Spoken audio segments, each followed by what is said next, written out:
Atenção, está no ar o NEF Odontocast. O melhor da odontologia você encontra aqui. Muito bom dia, boa tarde, boa noite e boa madrugada para vocês que nos escutam em qualquer momento do dia.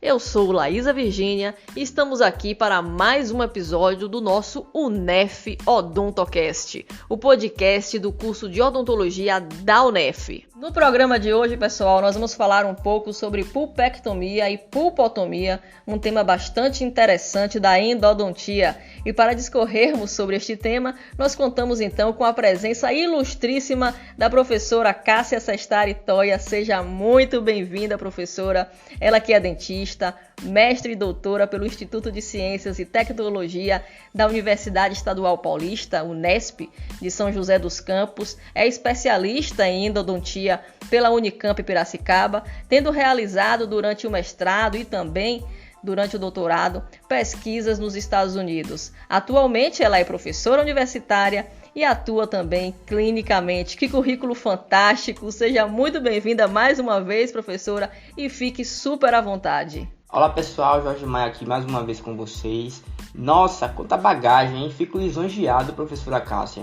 Quero agradecer em nome da nossa equipe a sua disponibilidade em participar do nosso podcast. Sinta-se abraçado por todos. Quando eu digo todos, eu quero dizer a gente do podcast, a gente como discente da UNEF, né? Eu acredito que a nossa direção está muito feliz com a sua participação, tá bom? E aí, pessoal, tudo bom? Então, muito obrigada aí pela apresentação. Mas, primeiramente, eu gostaria de agradecer o convite em participar desse podcast junto a vocês.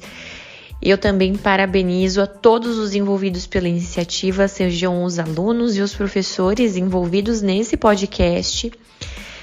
As mídias sociais, elas ganharam um grande espaço na difusão do conhecimento, além de promoverem o ensino de forma leve e dinâmica. Hoje isso tem sido possível. Eu fico muito feliz de estar aqui com vocês, porque tenham certeza que esse é um dos meus objetivos atuais como professora. Que bom, doutora. Então, os dentes que apresentam lesões do tecido pulpar necessitam de tratamento adequado, baseado em alguns fatores como idade, interpretação radiográfica, grau de contaminação e o envolvimento do tecido periodontal, entre outros fatores. Todas as ações da endodontia são popularmente conhecidas como tratamento de canal, que consiste basicamente na remoção da polpa danificada, limpeza e em seguida preenchimento com material restaurador. E aproveitando, adentrando no nosso tema, o que é e qual a diferença entre a pulpotomia e a pulpectomia? Então, pessoal, esse tema é super importante e ainda gera muita dúvida entre os alunos e profissionais. Mas vamos lá, vocês vão ver como é fácil diferenciar um procedimento do outro pelo próprio nome. Então, a pulpotomia, que tem na sua palavra o sufixo tomia, que significa corte, é um procedimento conservador que consiste na preservação da vitalidade pulpar, sendo removido somente o tecido pulpar exposto ou infectado. Nesse caso, esse tecido pulpar, ele fica a nível coronário e após a sua remoção, há uma proteção do remanescente com material capeador direto. Então, a pulpotomia é o corte daquela polpa que está ou exposta ou contaminada pela cárie, mas não em sua totalidade, é só na região em questão. Já a pulpectomia, que por sua vez termina em ectomia, esse sufixo significa remoção ou retirada, é também conhecida como biopulpectomia. Esse é um procedimento radical, que consiste, nesse caso, na remoção total da polpa durante o tratamento endodôntico, no esvaziamento, então, tanto da câmara quanto dos canais radiculares.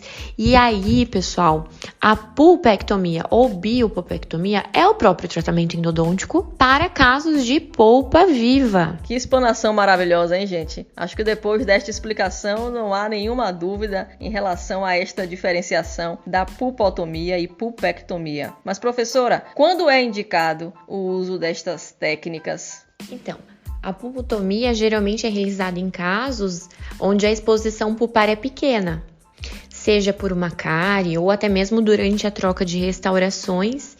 E até mesmo, né, e acho que isso é até um ponto muito importante, naqueles casos onde não há sintomatologia espontânea, onde o paciente não apresenta dor espontânea, somente provocada ou até mesmo não possui sintomas.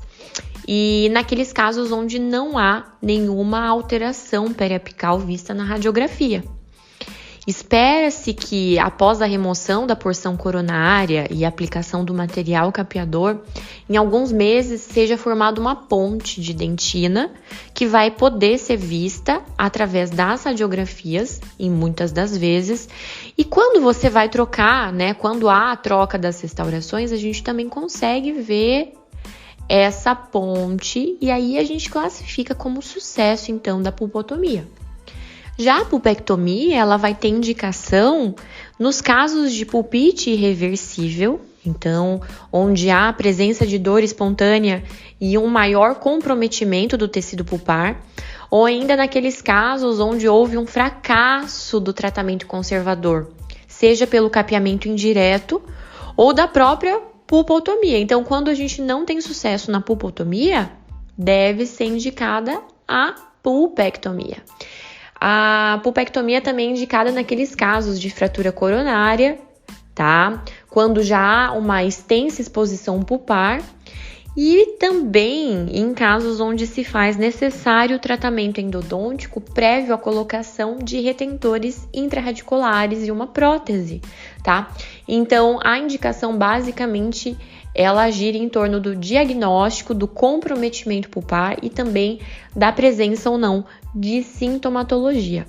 Lembrando que em alguns casos, quando há pulpite irreversível, chega a ter um espessamento também no ligamento periodontal. Então, esse diagnóstico diferencial através das radiografias já começa, então, a acontecer em alguns casos de pulpite irreversível, tá, pessoal?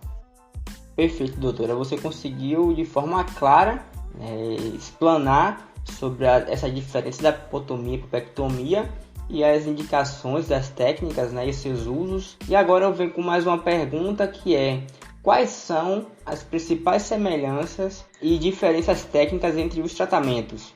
Então, muito importante lembrar que para ambos os casos deve-se anestesiar o paciente.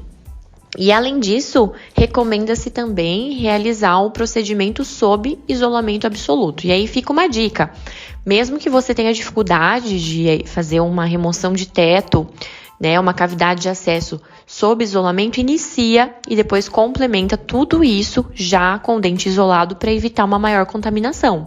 Então é muito importante que esses procedimentos sejam sim realizados com isolamento. Lembrem-se, né, que em casos onde há cáries ou até extensas restaurações, as mesmas devem ser removidas. Eu sempre brinco com os meus alunos e até explico para os meus pacientes, para que eu comece a passar o pano e limpar toda a minha casa, antes eu tenho que o quê? Arrastar os móveis, passar uma vassoura, um pano nos móveis. Então eu tenho que remover toda a sujidade antes de começar o procedimento em si. Além disso, para que se inicie o procedimento, eu preciso remover o teto da câmara pulpar, né? Em ambos os procedimentos. Na pulpotomia, eu acabo só removendo o teto, localizo a polpa, ou no caso, quando ela já está exposta, já vou para a remoção da mesma, né? Desse remanescente. Mas nos casos da pulpectomia, eu preciso criar uma cavidade de acesso, porque eu estou realizando o tratamento endodôntico propriamente dito. Então, eu preciso realizar a confecção da cavidade de acesso, abertura coronária, remoção de todas as interferências e principalmente localizar os canais radiculares do dente tratado. Outro ponto, né, é que como na pulpotomia o procedimento é a nível da câmara, eu preciso então ter em mente de quais materiais eu vou utilizar. Então, após a exposição do tecido pulpar, eu vou remover esse tecido com curetas afiadas ou brocas esféricas. Eu não vou colocar as limas diretamente, eu vou utilizar curetas e brocas. Aonde eu utilizo, então, agora as limas, né, vai ser na pulpectomia, porque a partir daí eu começo o esvaziamento total da câmara e também dos canais radiculares, através dos procedimentos, então, de limagem e irrigação dos canais radiculares. Então, como eu já falei para vocês anteriormente, já é o próprio tratamento endodôntico. Então, a gente começa com esvaziamento, remoção, vai estipar os nervos, enfim, é um pouquinho diferente nesse contexto. Então, por isso que a gente precisa até ter em mente quais são os materiais utilizados em cada uma dos tipos de tratamento. Resumidamente, outro ponto importante é que na pulpotomia, após a remoção do tecido pulpar coronário ou exposto, a região vai ser irrigada, seca e é aplicado um material capeador direto, que geralmente ou é o hidróxido de cálcio ou MTA, e esse dente, então, acaba sendo restaurado provisoriamente.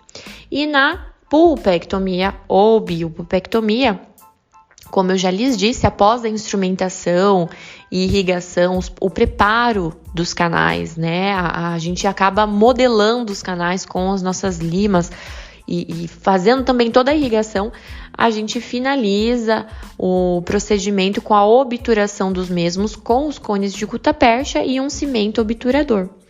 Esses dentes, eles também são restaurados, né, provisoriamente ou definitivamente. Muito bom, professora, mas partindo agora para um contexto mais amplo, um contexto mais geral, qual a vantagem e a desvantagem? Existem aspectos que favorecem a utilização dessas técnicas? Então, primeiramente, para que a melhor técnica seja escolhida, deve-se ter em mente o diagnóstico do caso, a idade do paciente, o grau de comprometimento do dente, né, em questão, assim como os sinais e sintomas clínicos. Isso é muito importante. Assim como a indicação de cada procedimento, né, a gente precisa entender um pouquinho a história e qual é a sintomatologia, se tem sintomatologia, quanto teve de comprometimento.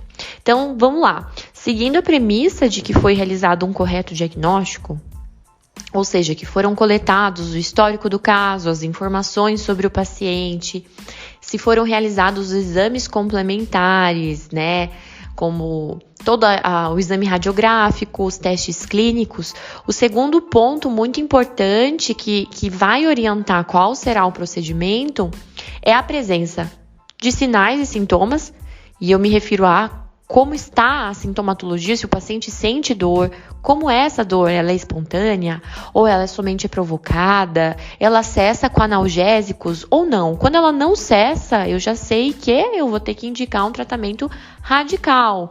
Em alguns casos, quando ela cessa, às vezes eu vou para esse procedimento ainda conservador. E também o grau de comprometimento pulpar, o tamanho da cárie, o tamanho da fratura. E também a gente precisa se atentar ao histórico de saúde do paciente e até mesmo a idade. Pacientes mais jovens respondem mais positivamente a procedimentos conservadores que pacientes mais velhos. Então, a formação daquela ponte de dentina que eu mencionei para vocês, muitas vezes é mais facilmente adquirida e garantida em pacientes mais jovens do que em pacientes mais velhos, né? E eu também preciso levar em consideração qual vai ser o procedimento reabilitador, né? Eu tenho a possibilidade de restaurar diretamente esse dente com uma resina composta, ou eu vou precisar de um retentor intrarradicular, a colocação de uma prótese, e com certeza tudo isso vai interferir em qual técnica vai ser indicado ou não. E outro ponto muito importante que, acima de tudo, vai nos guiar também para os passos seguintes, é que devemos ter em mente que em ambos os casos, pessoal, deve-se haver sempre um acompanhamento clínico e um acompanhamento radiográfico. Então, a gente precisa sempre estar avaliando esses casos, pedindo para o paciente retornar, e para a gente ver de fato qual foi, né, o sucesso. E o que é sucesso? A gente precisa avaliar se o paciente tem dor, se houve ou não, né, a formação dessa ponte de esmalte nos casos de pulpotomia. E nos casos de biopectomia, será que formou uma lesão? Será que houve uma recontaminação? né? A gente precisa se alertar a tudo isso. Esse dente foi bem reabilitado, o dente voltou em função. E outro ponto, né? O paciente está tendo dor, ele está tendo algum incômodo. Tudo isso vai orientar a gente também se esses procedimentos deram certo ou não, tá, pessoal? Claro, para isso é preciso sempre levar em consideração esses pontos, né, do grau de comprometimento da polpa, a idade do paciente, o que eu vou fazer depois, né, qual que vai ser a prótese ou restauração, e também a queixa do paciente, se ele está tendo uma dor espontânea ou se essa dor é provocada, inclusive levar em consideração os achados radiográficos. Tudo bem? Compreendi perfeitamente, professora. Acredito que todos os nossos ouvintes tenham entendido tudo, já que a explanação da senhora foi tão clara e objetiva. Aproveito então para agradecer a presença, o compartilhamento de conteúdos tão relevantes, à disposição do teu tempo e, acima de tudo, do teu saber. Muitíssimo obrigada. Eu ficaria horas aqui escutando a senhora e tentando absorver toda esta sapiência. Tá certo? Mas, como todo mundo já sabe, tudo que é bom dura pouco, não é verdade, Jorge? Sim, Laísa, infelizmente mesmo, o que é bom dura pouco. Mas eu quero falar por mim também, né, que eu compactuo com a sua opinião, né, poderia passar horas aqui, né, debatendo sobre esse tema, sugando mais, né, dessa doutora, que tem um currículo vasto aí, tem uma bagagem imensa de conhecimento. E doutora, muito obrigado novamente. Então eu vou a dizer, né, que não só a gente do UNEF Odontocast, mas eu sou ousado em dizer, né, que toda a UNEF está muito feliz com a sua participação, porque trazer uma doutora do seu porte, né, do seu nível ao nosso podcast, nesse podcast que está recente, né, que está um bebezinho, é uma grande honra. Pessoal, muito obrigada pelo convite. Eu fico extremamente feliz e honrada. Como já lhes disse, o conhecimento, né, e a difusão do mesmo tá tão acessível, né, a todo mundo, mas acima de tudo a gente precisa ter muito embasamento científico, estudar sempre, e eu tenho certeza que é isso que vocês estão procurando. Vocês são o primeiro podcast que eu participo com alunos, então, nossa, eu fico muito feliz, eu acho muito interessante e é uma iniciativa muito, muito rica, né, então parabéns a vocês, aos professores que estão lhes orientando, e obrigada a todo mundo que nos ouviu, que esteve conosco, escutando um pouquinho sobre esse tema. Eu espero ter contribuído para a formação de vocês, para tirar um pouquinho das dúvidas. E eu me coloco à disposição para a gente conversar. Vocês podem me procurar nas redes sociais, que atualmente é uma via de comunicação, né? Eu tô no Instagram como Cássia Sestari, Cássia.Sestari. E também tem aí o Time for Endo, que eu acredito que muitos de vocês já conhecem, mas vão poder ficar mais a par da endodontia, e a ideia é trazer o conhecimento de forma leve, com bastante embasamento científico. Bom, pessoal, eu fico por aqui e muito, muito obrigada pelo convite. Um grande abraço a todos. Assim nós encerramos com chave de ouro mais um episódio do nosso UNEF Odontocast. Não deixem de compartilhar esta entrevista com seus amigos, colegas de turma, familiares, enfim, com todas as pessoas que vocês reputem importantes, tá certo? Nós vamos ficando por aqui. Um grande beijo. Até a próxima aí. Tchau, tchau. Você ouviu o UNEF Odontocast. Até o próximo encontro.